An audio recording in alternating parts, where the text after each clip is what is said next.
You're listening to an episode recorded during the time Innovation Fuel was part of University Canada West. We are proud and grateful for the work we've done together, and we want to thank the university for being in our podcast. We are now excited to continue the journey of Innovation Fuel into its next chapter. Thanks for listening.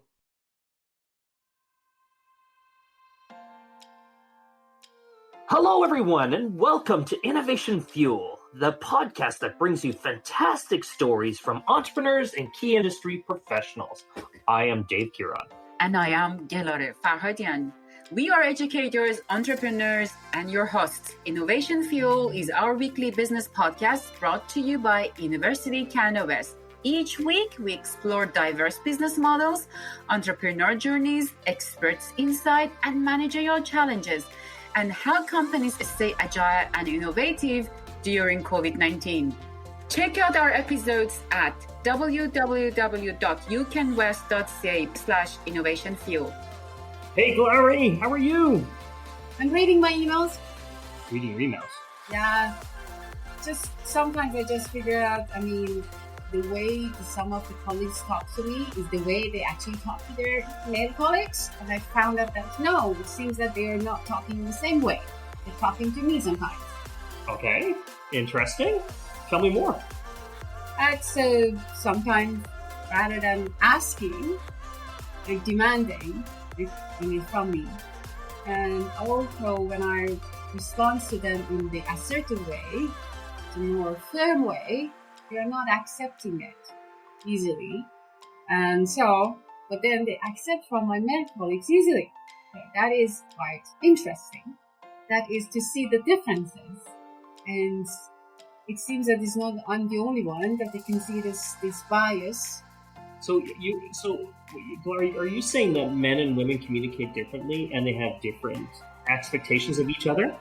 Yeah, they communicate differently. Women communicate differently with women. Male communicate differently with male. And then male and woman communicate differently with each other. What I can see, and there's also a lot of research to show that, and is the communication is also the way it means. It's not just about communication; it's about the way, the perceptions that we have from each other, the expectation that we have. So in that frame of thought, do women have to work harder than men in order to get messages? It seems so. The women work harder. The woman should be have higher standard of the performance to be acceptable, to be more assertive, likable, firm, fair, and friendly. But it's quite challenging to find a balance sometimes as a woman to make sure that you send your message clearly. Yeah. And also, sometimes you have to show that how serious is your messages and also be likable. Otherwise, it means as a man, you never think about to be likable. Just want to get your work done. But then as a woman, cannot you get your work done if you're not That is challenging. Totally. I can totally see that being a challenge. Like, it doesn't, it doesn't really bother me if people don't like me. It's a water off my back. I don't care. I keep moving forward to achieve what I need to achieve. But I guess it's different for women. Women need to feel like they're a part of the whole piece of that solution. No, it means we can see that there is obstacle for us. If, you can say, oh, okay, if they don't like me, they don't like me. Who cares? But then, if they don't like me, they don't work. I see. Okay. So this then becomes a struggle for women to reach leadership positions and to move into this element. Is this true? Yes, it's the challenges we face as a woman in leadership, entrepreneurship, technology is absolutely different what you face every single day. And the struggle means one thing that I can see that people can see as a woman in any positions that I as a woman have another duties as well. Just my kid, my home, grocery shopping, after school programs, everything. It's on the shoulder of me. I was a woman. And but you don't have it much. You have always say that I wish I had a wife. Not another husband? sometimes, or it's the second version of me to do both jobs. And it's striking. I can see that other people can see in me as well. I can see it as a strength, but some people can see it as a weakness. No?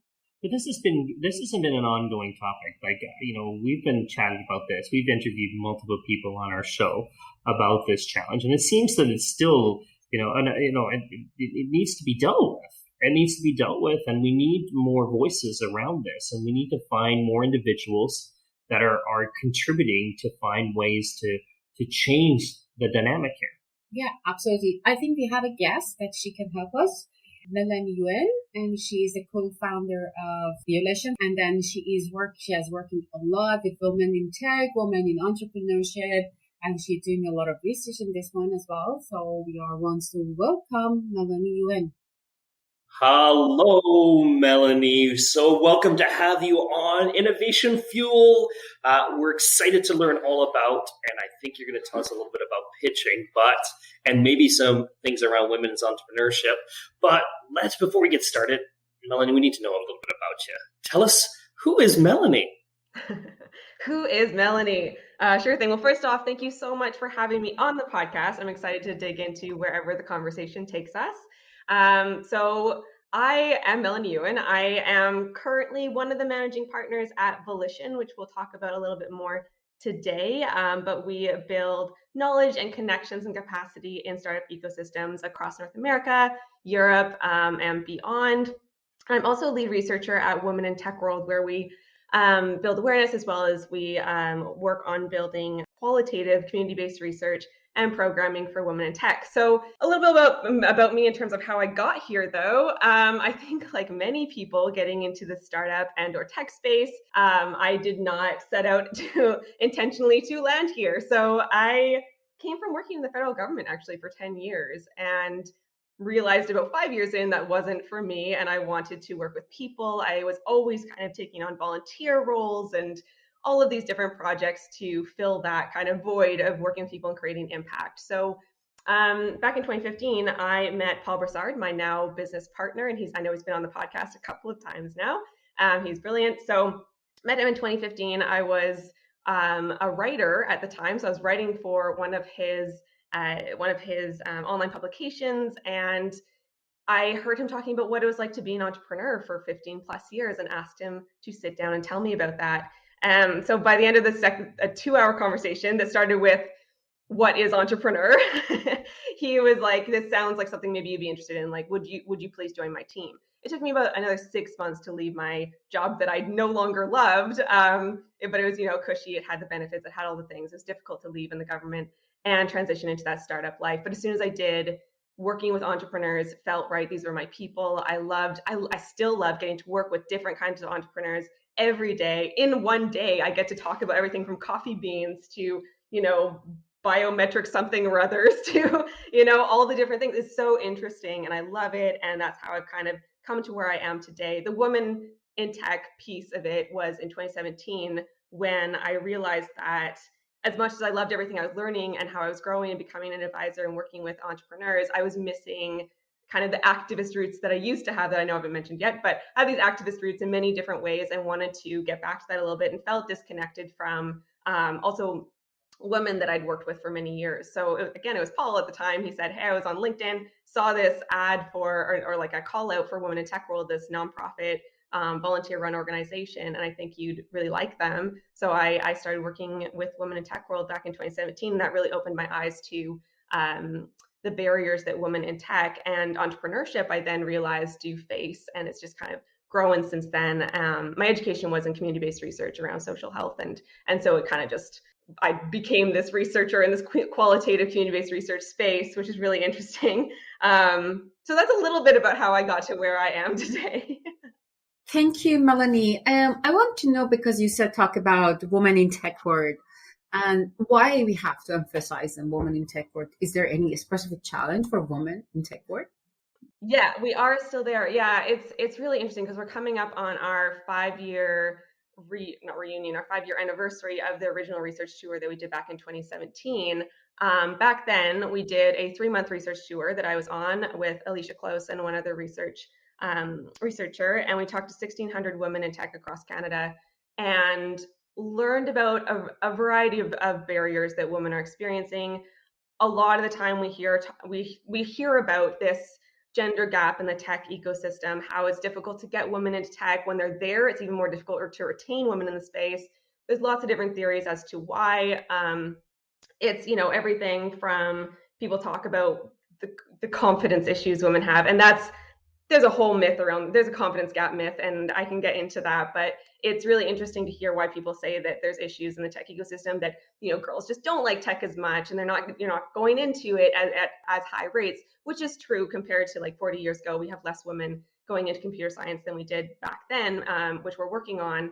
But it's also, once they get into the tech ecosystem, they get that first job, they get into that first entry role, and we do see kind of a bit of parity in terms of gender in the first little bit of that career, but then over time we're seeing women drop off and off and off, to the point that when we get into those CEO and leadership roles, the rates of women in those roles are so much lower, and issues are around everything from, like, we don't have the visibility in terms of role models and seeing women in those leadership roles to see that I can aspire or I can get to that in my career, to pay gap issues, to issues around flexibility and schedule, and the fact that women at a certain point, not all women, but many women with ovaries and an ability to have kids, or a desire to have kids in whatever way that they decide to, will end up leaving the tech industry for a certain amount of time. It's very difficult to come back. And then when you do come back, it's difficult to match the hours that a lot of their counterparts are putting in. And so we end up seeing skills gaps, and we see a lot of issues. But aside from that, there's also stereotype issues. There's issues around bias.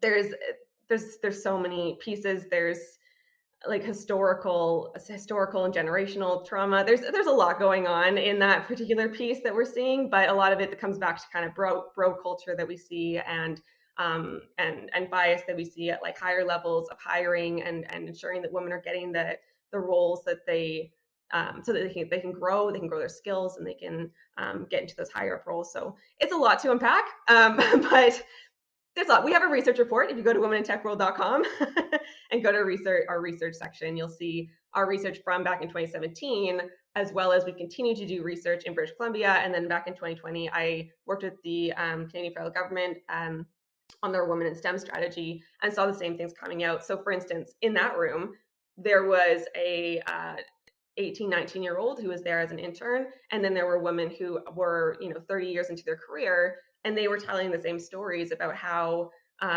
they were walking into rooms, and the 18 or 19-year-old was like, yeah, I walk into rooms and I talk about how I want to work in how I would do work in computer science, and I want to work in the space. And I have boys tell me girls aren't allowed here today, right now. That's happening. I've worked with, there's another incredible woman. Her name's Alicia Aurora, and she's an entrepreneur. Same thing. She's 14 years old and had that same experience. I just talked to her recently, and she was talking about how she went into a computer science room, and boys said, "You're not, like, what are you doing here? This isn't for you." So this is absolutely still happening today, and it's very unfortunate. And what we're going to do over the next year with Women in Tech World is say, okay, it's been 5 years. What has happened? Let's go back to those communities we went to in 2017 and say, what's going on today? What are the wins? Because there are wins, absolutely. 2017 was also the Me Too year. A lot of things have shifted since then. Obviously, with COVID, things have shifted, and with so many other social justice movements, but there's still so many issues, and COVID caused more issues as well for women. So that was great. It means I used to be in the tech. I used to be supervisor in the tech company as a woman, young woman, 15 years ago. And I can feel everything, but it was 15 years ago in tech industry. But I can see as a woman in general, as a leadership entrepreneur in tech, you need to work harder.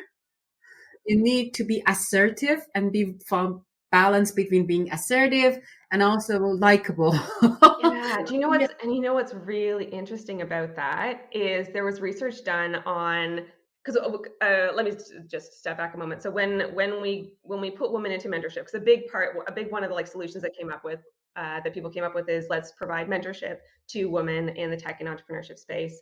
And they were often told, or coached to be more assertive and to be more and to build confidence and to build skills so you can build your confidence in all these different pieces, which is absolutely true. And I hear this story of that you're saying, like that you had to work harder. I hear that over and over again. What's interesting is there was research done on the entrepreneur side of things. There was research done with venture capitalists, women going into venture capital space, and what they found was that the amount of what was called entrepreneurial intensity, which was confidence that the women were portraying, was directly related. That as that increased, so did the prevention questions that the venture capitalists were asking these women. So prevention questions being, how are you not going to fail? We already know from research that men who walk into those rooms are asked more promotion questions. So asked, how are you going to win? So I think it's like something like 67% of the question that men are asked in those rooms are, how are you going to win? How are you going to grow? How are you going to be amazing? And about 66% of the questions women are asked are those prevention based.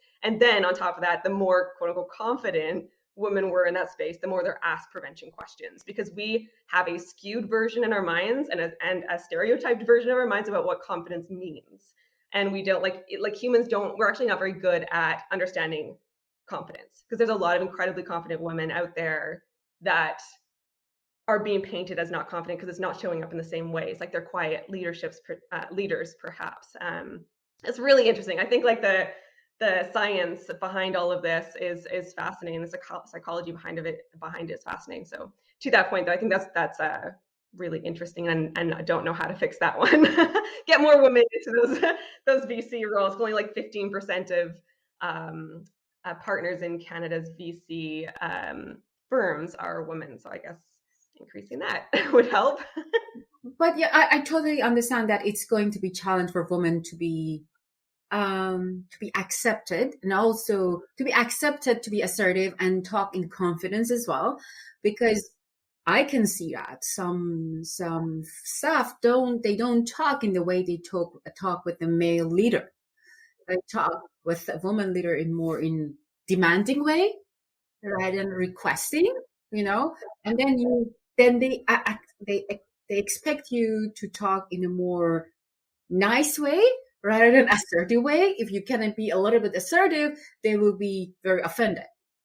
But it means, I think that it's whole thing, mentorship is good. Building the confidence of the woman is great also. And also we women and men, we have to support each other, right? To build a culture, to believe about the competency of the person beyond their genders, Yeah, absolutely. Yeah. Mentorship, very important. Sponsorship, even more so, particularly for women. And that's something that we see not happening in mentorship for women, although it happens organically in mentorship for men. Just all the time. There's lots of research on that as well. And there's really interesting HBR podcast on how women are over mentored and under sponsored and all those pieces. So it's there's a lot we can still be doing, to your point. Absolutely. Is there an underlying bias here against women? Yeah, like is there like it seems like when we're talking about this and we're kind of skirting around it, and I think we need to go right to the point here. Like the underlying bias is right here. Why should a woman entrepreneur be treated different than a male entrepreneur? Like why should they not have the same set of questions from venture capitalists? So there's lots. I'd be interested in your theories as well, because there's lots of thoughts, and we've all had experience working with entrepreneurs and different kinds of people in the ecosystem.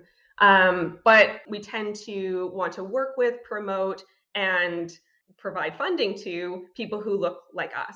And we tend to relate better as humans. So that's like a part of our human makeup, is that we just relate better to people who look like us and therefore want to work with them. So that's something that's really difficult to get over, is just kind of recognizing that piece of it. Is just because someone doesn't look like me, what does that mean? And how am I reacting to that? So that's a part of it. Also, if you think about it, the startup ecosystem, not the tech ecosystem necessarily, but the startup ecosystem was really built by a lot of men. And like that funding ecosystem, typically, historically, men have had more money and been able to, and then become investors, therefore, because of that. And so that like investment space has been built by men. And we associate the unicorn companies, and we associate everything we associate with quote unquote success is a lot of this, the kind of like Silicon Valley, back in the day, big unicorn companies, really flashy, kind of bro culture again. There's this kind of picture in your mind when you think of a quote unquote successful entrepreneur that's usually a man.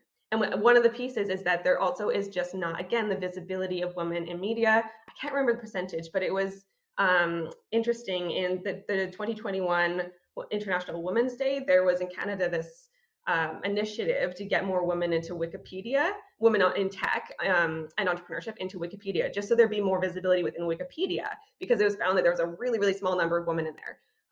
But funny enough, for Wikipedia, you have to have original sources. Like you have to really have really strong sources in order to write a Wikipedia page and provide facts about someone in order to get a page published. But there weren't enough legitimate articles that are citable about women to create the profiles about these women who are incredible. And so it's just like this perpetuating issue that there's just not enough attention in media on women who are doing amazing things. And so there is a belief that women aren't in the space. There's also tends to be a bias against the kinds of companies that women are building. A lot of women get into entrepreneurship because they are in a career track and feel they are hitting the glass ceiling, and or they don't have the flexibility that they need and want. And so they move to entrepreneurship. They're often building what's called lifestyle businesses, or businesses that aren't that high growth model. So it's difficult for them to even get in front of entrepreneurs. It's actually difficult for them to even access support systems. Like a lot of support programs, even ones that are support programs for women, are designed for high growth companies. So again, that comes back to like, how do we define a successful business to begin with? And then who are creating those kinds of businesses?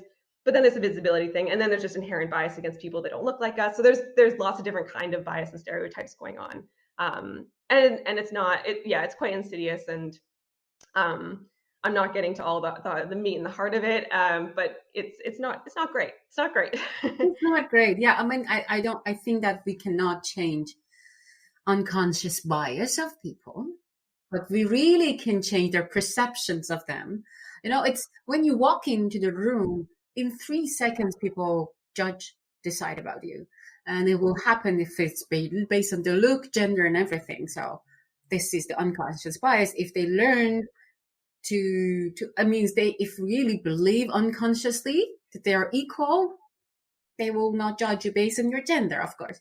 But if they learn about that one in their culture, anything, there's unconscious bias or their experience, so they will judge about your gender. They will, she cannot do that one. We have all men in tech, so she wants to be supervisor in tech. They can, means unconsciously they can that one. So, but we can change our perceptions, the way we present ourselves or talk and show our performance. Well, and I also believe that we can question ourselves, and I have seen that happen over time. I know it's difficult, it's very difficult to change, and it takes a very long time, but there is a continuum of change. And I worked on a Men as Allies program with IBM and the Government of Canada and University of Ottawa this past year, where we worked with men who are middle managers, because that's a really beautiful point in careers, that you have a really large impact on the culture of your team and of a company. So we worked with middle managers who were men, and did a lot of research. And yes, it's a really long period of time to learn and grow. Some Men as Allies programs I've seen, and other kinds of programs like that, are like 18 months or more, because that's how long it takes our brain to build habits of thinking differently and to change the way that we're thinking. And it's not everyone is going to get there, of course, but it is something that we can challenge ourselves on. That, to me, honestly, when I got into working with women in tech world, and when I hadn't even realized at that point, we put on at Volition, we put on like, I can't even remember how many pitch events at that point. Let's just say 40 pitch events.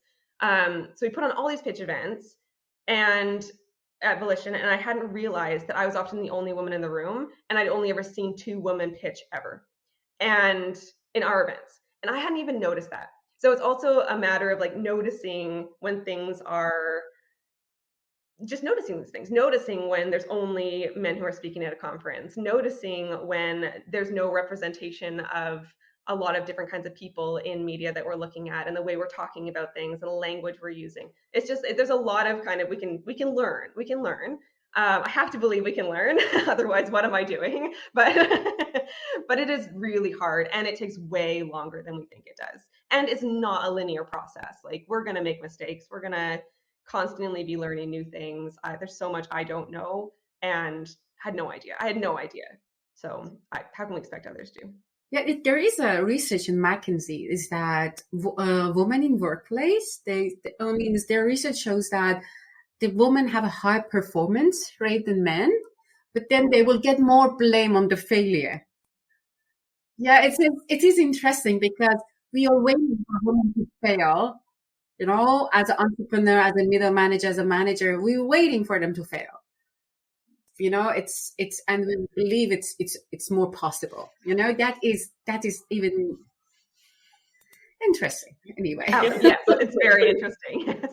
But it is like, and you know, and I see the conversation where it's going, and we can see that there's this more emphasis on more wanting more knowledge, more understanding, and trying to take away some of the possibility of failure there. So it seems like women are going to be more prepared to be more successful if they're going to face these challenges. And like it seems like it. Like, it would seem like they would be, hey, I'm going to be facing this challenge. My male counterpart is not going to face that challenge. I already know that they're going to ask me these things, so I'm going to be more prepared. Yeah, because we see more obstacles if in front of us than our male colleagues. So that's why we prepare for the obstacle. Yeah, the preparation is real. And so when we first launched our women's pitch events in 2017 at Volition, the first one was incredible. We had 18 companies pitch and over 120 people came to that pitch event, which was like by far exponentially our largest pitch event to date, or up until that time. And since then, they're still the most asked for and the most attended and the most applied for events that we run. But I often get asked, what is the difference between women and men in pitching? There's always an assumption, actually, how people used to ask it, not as much anymore. They say, what do women do wrong with their pitching? Because they'd be like, oh, they're not getting funded, therefore they're obviously doing something wrong. That has shifted a little bit since 2017 when people used to first ask me that question. But a big part of the difference is the preparation. I find a lot of women will not come to pitch until they've come to a few of our events and they've taken lots of notes and they've asked lots of questions and they feel extremely prepared to pitch. And therefore, when we started doing our pitch events where we started seeing more women attending our general ones, and I'm now very proud to say that over 50% of our applicants and pitchers for our just general all genders events are now women, which is awesome. They would feel they need to be super prepared. So when they're coming to the all gender ones, it was often, if not always, a woman who would win the pitch event because they were so prepared, but didn't sound overly practiced. Like, they practiced 40 times in a row so that it sounded very natural, and they had their story down and they'd gone and asked for help from their support networks and they tested it out and were very prepared. And they knew that they'd have to stand by their numbers. There are still a few other differences, like there's some language issues. I find a lot of women we work with will say things like, I'm trying to do, or I have a project, or I'm working on. They never, like, there's some language pieces in there. And then also the ask is often a little bit smaller when it comes to working with women. So we work a lot on, like, let's look at quantifying your ask so you feel that confidence of saying, this is what I need in order to get to my next 1 or 2 milestones so that I can become this thing and I can do this thing and I have a plan. So it's really cool. I love working with women. I think they are prepared. They are so hardworking and really know what they want and are driven to do it. So it's incredible to work with them, but they do come much more prepared to pitch events as well as to many other things, which is awesome. So. Well, you know something, Melanie, I think we're leading into another podcast on women and pitching. I think we need to know more about this element. I love where we're going with this conversation, and I think this is a turning point that we need to start bringing this out more and more, and we need to have more of these conversations.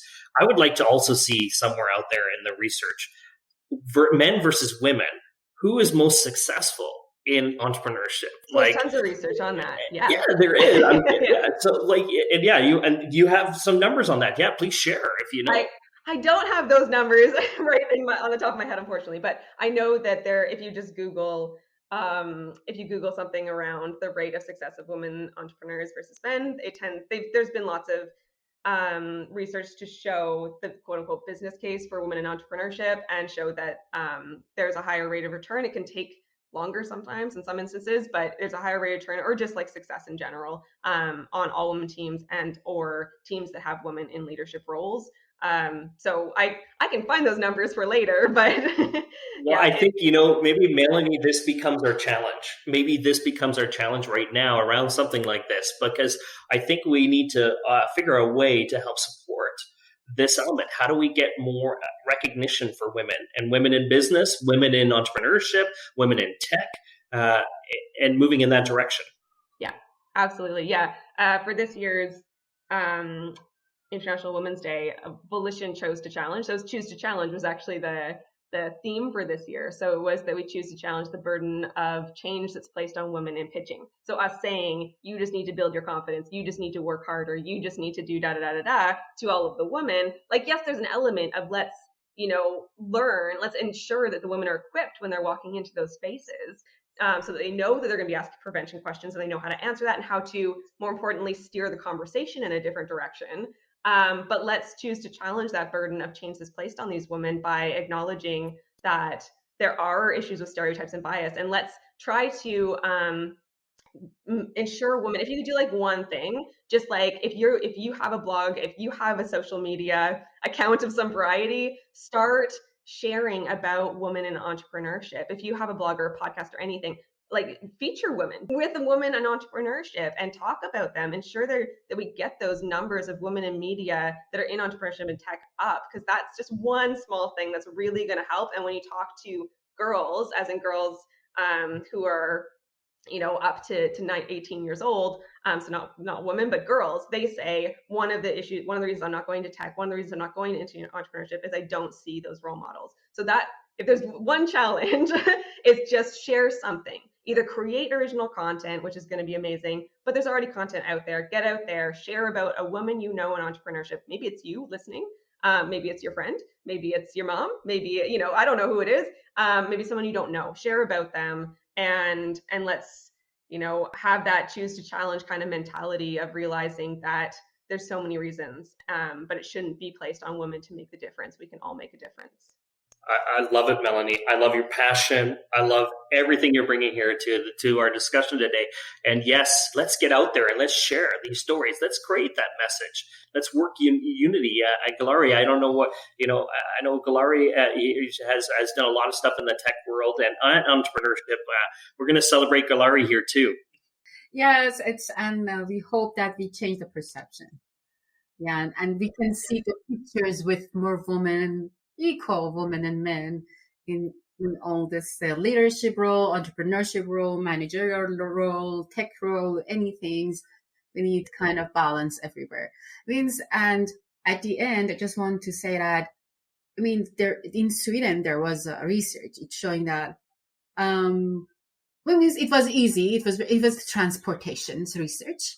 And in the transportation research, the old men in a municipality, they decide something about transportation, but then they figured out the most people that using the transportations are women, but the more complicated route they will take is a woman, because men just go from home to work and come back. But the woman should have to go shopping, kids, play dates, playgrounds, and then work, and then come back. It's the road is. But the problem here is what? Because there is no decision maker on the board, a woman. They didn't see the woman needs. So a lot of happening is that you always need to involve women in your decision makings, because these populations need different needs.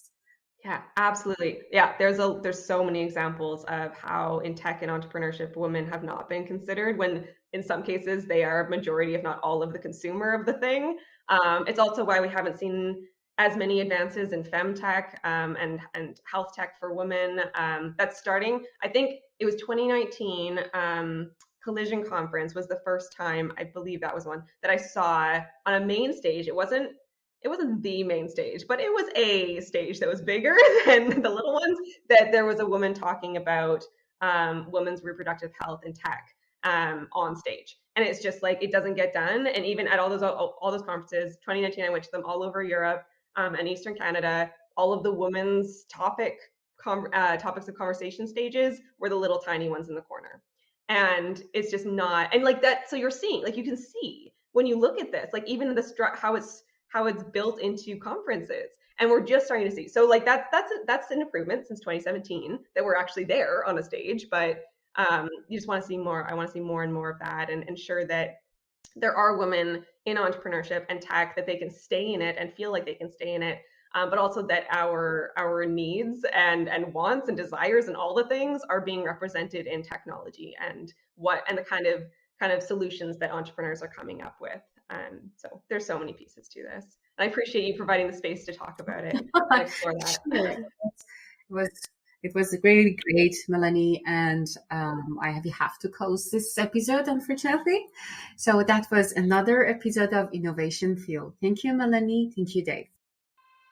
To all entrepreneurs and managers out there, we have ambitious students here at UCW who would love to hear from you and help you with your business through our internship, our capstone program. If you think you have a wonderful story or a challenge that you want to share with our students and our audience that you think they can benefit from, we want to hear from you. We want that information. We want you to be a part of this show. We also want you to join our mentorship program. We've got a great mentorship program to help students as they move on their educational journey towards getting into a career or launching a new opportunity.